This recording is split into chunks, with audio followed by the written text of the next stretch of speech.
Good evening, students. Welcome back to my class. Today, let us discuss a new chapter, that is human health and disease. Now, the first thing we will discuss is about health. What exactly do you mean when I say health?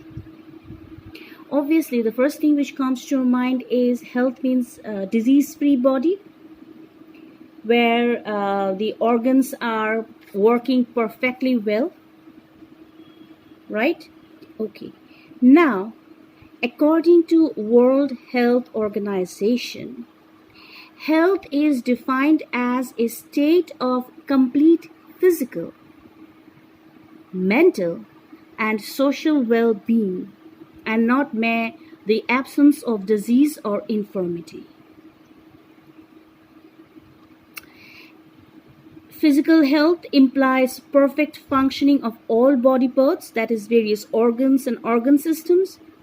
Your body is disease-free. Your immune system is strong. Mental health implies harmony between the individual and its environment. A mentally sound individual is free from tensions, anxiety, trauma, etc. Therefore, obviously, they will perform better in the environment. Next, social well-being. Social health implies that every person living in a society possesses basic requirements of life. For example, good earning, good food, and clean drinking water, space to live, a happy family, cooperative interactions with neighbors and friends, leading a happy, cheerful life. So these three properties together we can define as health. Okay? State of complete physical, mental, and social well-being. Health not only affect each one of us as individuals, but also the community in which we live. Good health enables a person to perform at his or her best as individuals, as families, as communities, and as nation. It is often said that healthy people makes a healthy community and happy community. When people are healthy, obviously we will see that if we are healthy, then obviously we will work efficiently. Therefore, obviously there will be an increase in productivity and there will be a rise in economic prosperity. Health also brings longevity of people and reduces infant and maternal mortality. The next question is how to maintain good health. Good health can be maintained by a balanced diet. Everyone should have proper diet, a balanced diet. For example,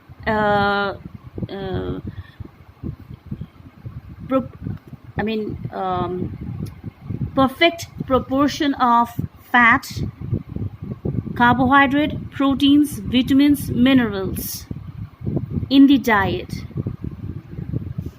which will help in the proper growth and development of the body. Next comes personal hygiene. Obviously, this is a very important one. Cleanliness is very important. Not only we should keep our body clean, but also we have to keep our house as well as the environment clean. Cleanliness will keep us free from disease and also will affect our mental health. We will feel happy seeing clean environment. Regular exercise, this is one of the very important point. Regular exercise, regular exercise keeps our body active, increases our immunity, and keep our body in good shape so we can work without any we will work properly. We can work properly. Next is relaxation and regular sleep. So this is a very important thing, relaxation and sleeping. Our mind, our body needs some rest so that we'll become fresh and we can work the next day properly without any hindrance, right? So sleeping is very important. Next is awareness of diseases. Obviously, all of we are aware of the different types of diseases, right?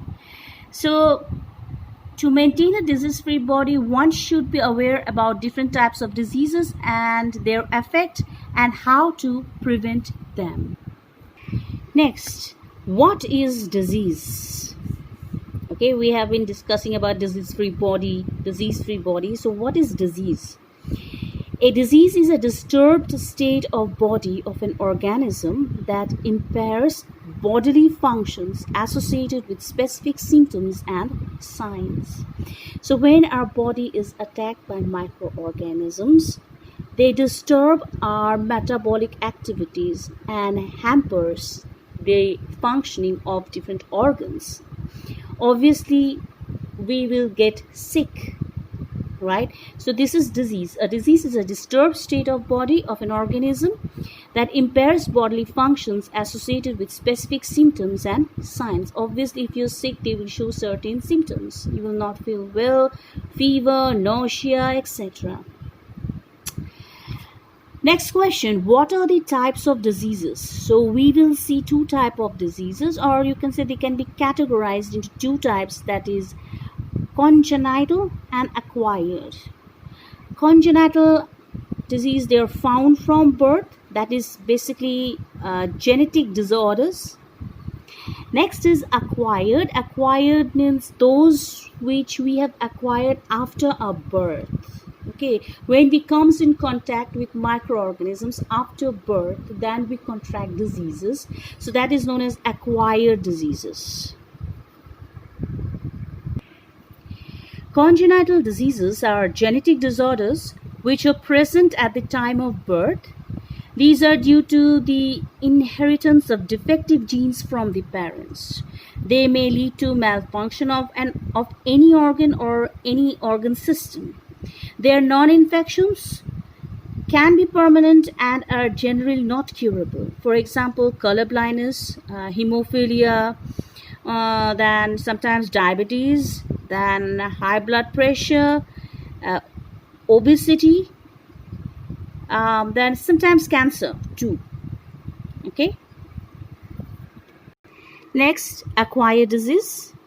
Just now I told you, after birth, when human being comes in contact with microorganisms or any antigens, our body develops certain chemical reactions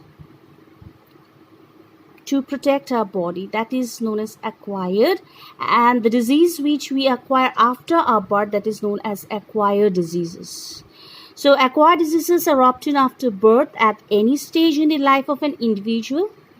Also, we can broadly classify acquired diseases as communicable or infectious diseases and non-communicable or non-infectious diseases. Communicable diseases means which can transfer, the disease which can transfer from one person to another. That is communicable diseases. For example, cough, common cough, you know that. So if a person have cold, is suffering from cold and cough, so when the person comes in contact with some other person, obviously people will also get infected. Okay, so that is known as communicable diseases or infectious diseases. So we can say, like for example, COVID-19. It's nowadays it's COVID-19. Okay, so next is non-communicable or non-infectious diseases. So these diseases are not transferred from one person to another. Okay.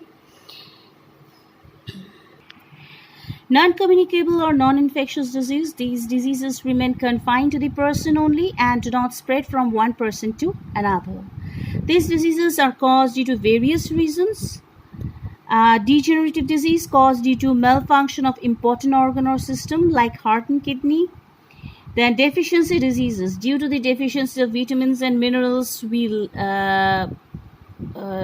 can see different diseases, isn't it?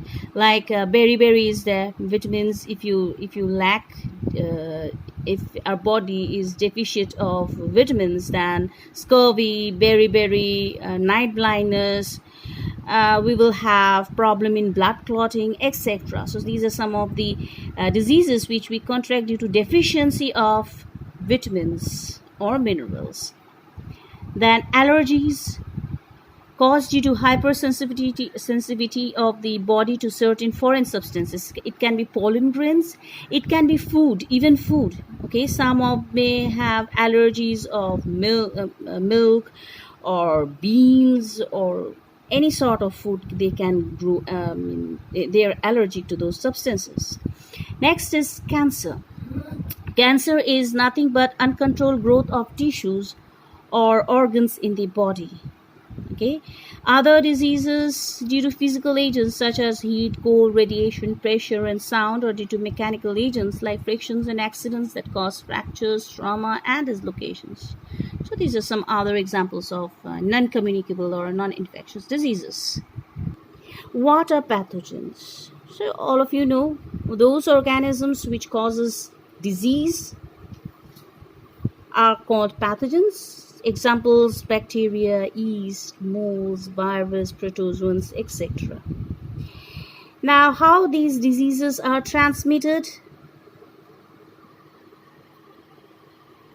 Obviously, we know diseases are transmitted. The communicable diseases, they are transmitted from an infected person to a healthy person by discharges, mucus, droplets, and what else?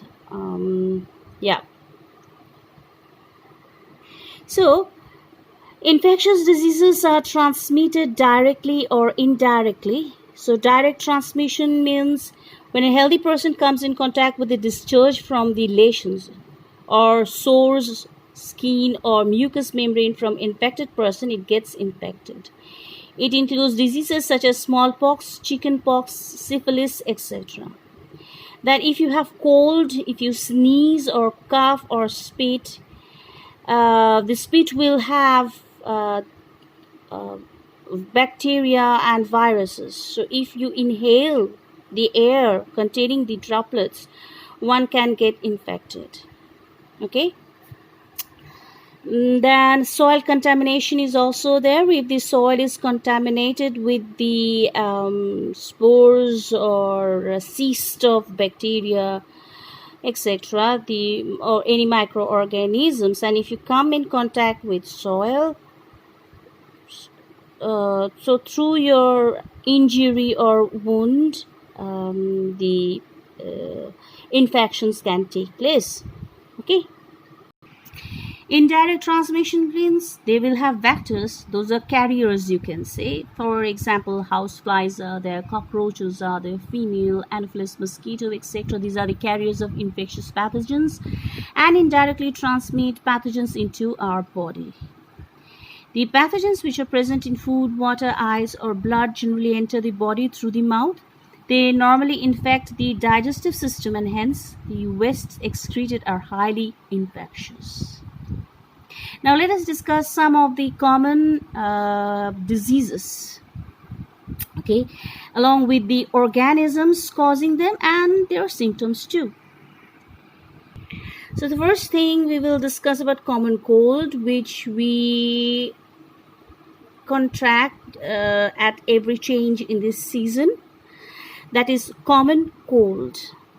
Common cold is usually caused by the virus rhinoviruses.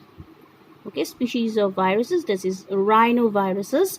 These viruses infect the nose and the respiratory tract, but they do not generally infect the lungs. The mode of infection: droplets resulting from cough or sneeze of an infected person through contaminated objects such as pens, books, cups, doorknobs, etc. Suppose you have sneezed and you have closed your mouth while sneezing, or while coughing you have sneezed, means you have closed your mouth by your hand. So your hand will have the mucus laden with those viruses. So now if you don't wash the hand and if you touch everything, suppose you have touched a table or a pen or a pencil, doorknobs, etc. And so if another healthy person comes in contact with all these substances which you have touched, then obviously that person will get infected. If the person doesn't wash their hand and will eat with those hands, then obviously it will contract the disease, common cold. Or if you sneeze via air, the droplets which will be sprayed in the air, from there also if droplets enter into the person of a healthy person, then also they will get common cold. So what are the symptoms? Symptoms: nasal congestion and discharge, sore throat and cough, headache, tiredness, fever, which usually lasts for 3 to 7 days and usually healed by itself. Next is influenza. Influenza is caused by a retrovirus. Retrovirus means the virus whose genetic material is RNA, and it is caused by a myxovirus influenzae. Mode of infection: spread through air by droplets emitted from sneeze, cough, or gut of an infected person. Symptoms: flu begins with body ache, your body will pain, a feeling of discomfort, followed by cough and cold. Within a few hours, the body develops fever, which may range from 101 to 104 degrees Fahrenheit. The patient may suffer from runny nose, cold, and sneezing. The next is typhoid. Typhoid is caused by the bacteria Salmonella typhi. This bacteria infects normally the intestine of human. The mode of infection: the bacteria enter the human body through food and contaminated food and water, contaminated by fecal matter or excreta of a typhoid patient or a carrier, that is housefly. Primarily, the lymphatic tissues are affected. Symptoms: loss of appetite, tiredness, weakness, headache, fever. Then tongue is coated and lips are covered with brownish deposits, stomach pain, constipation, diarrhea. Abdomen is distended and tender to touch. After about 7 to 10 days, small rose-colored spots may appear on the chest, back, and abdomen.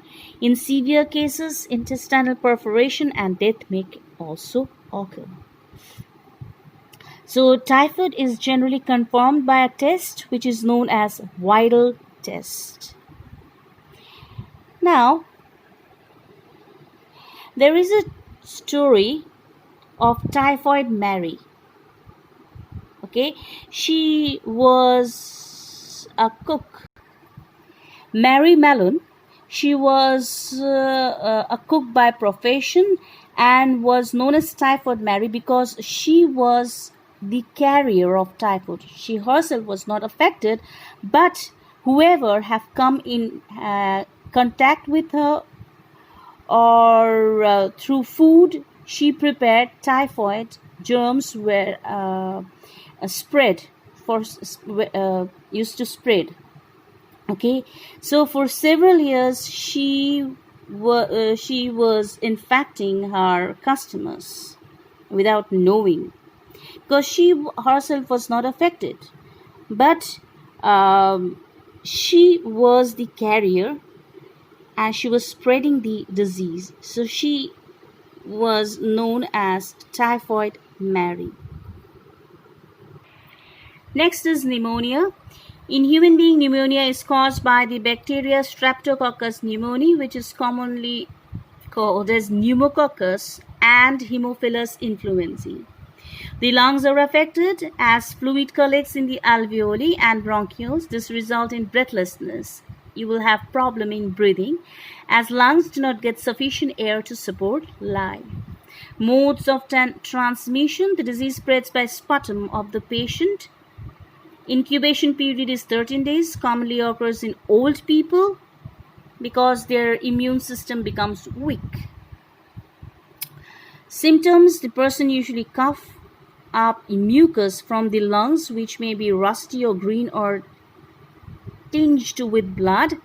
Fast breathing and feeling short of breath means basically they will have breathing problem. Shaking and teeth chattering, chills, chest pain that often feels worse when one coughs or breathes in. First, heartbeat, tiredness and weakness, nausea and vomiting, diarrhea, etc. So these are some of the symptoms of pneumonia. The next is ascariasis. So this is caused by the Ascomynthus ascarius lumbricoides.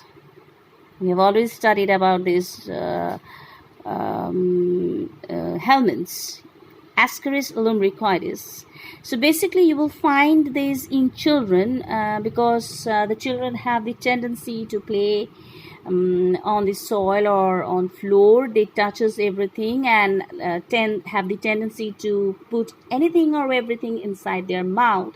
So if those things are infested with the cyst of Ascaris lumbricoides, so they will get infected. So basically children are basically infected. So mode of infection: Ascaris eggs pass out along with the feces and get mixed with soil, water and plants. The infection can occur by swallowing food or vegetables contaminated with such soil or water, or by eating with dirty hands. The symptoms: the parasite causes abdominal discomfort and colic pains, internal bleeding, muscular pain and anemia. They may also cause nausea, fever, cough. The worms will irritate the mucous membrane of the host and prevent digestion of proteins. They may cause nervousness and convulsions. You may feel vomiting. You will have the vomiting tendency. In severe cases, the worms may block the intestine and appendix.